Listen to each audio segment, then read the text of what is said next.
like I told you on the phone, there's a little bit of all of us in David. We all wanted to be David Garibaldi back in the day, and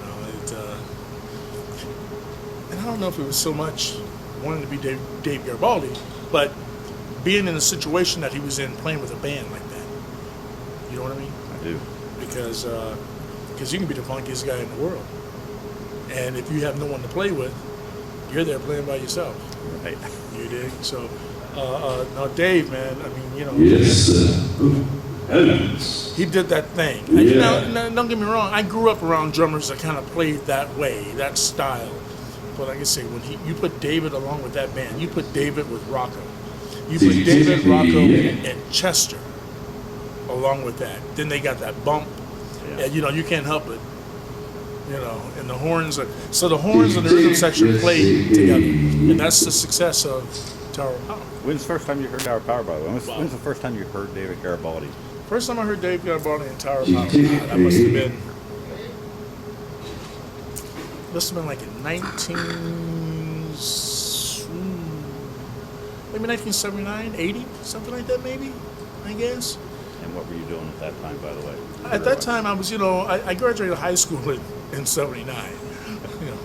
Sorry, Dave. In 79. And then no, I remember playing, I was playing around town, doing a lot of jazz gigs and top 40 gigs and doing, I've been playing, forever. And on the break, they played some early Tower of Power. And, it's like all the musicians, it was like, check this out, man. And it was amazing, just hearing the bump and all that, the groove and all that, the syncopation and actually, as Emilio says, Tower of Power is a soul band, and they really are. It's a soul band, but David and Chester, they kind of sort of put the cleverness in it, if there's such a thing. But it is a soul band. It's not a fusion band. It's not that complicated of a thing. It's a feel good, So when I came into the band, my approach was to respect David as much as possible, because he was the one who created that.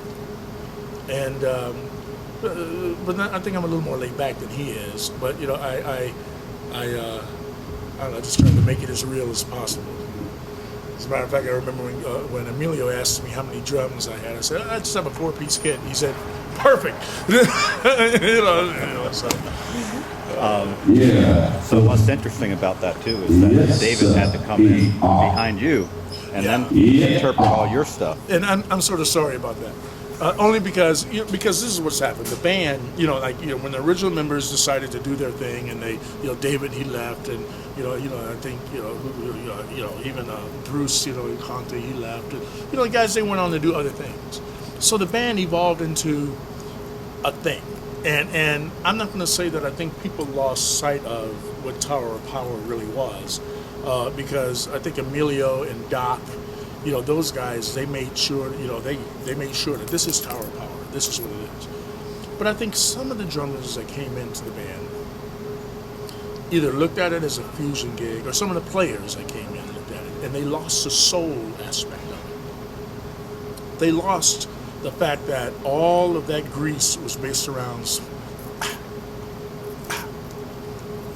and then, like I say, David, and what I tried to do, in respecting David, was to put the huckabuck in it. So it was like, so, to hear David, do, what is it?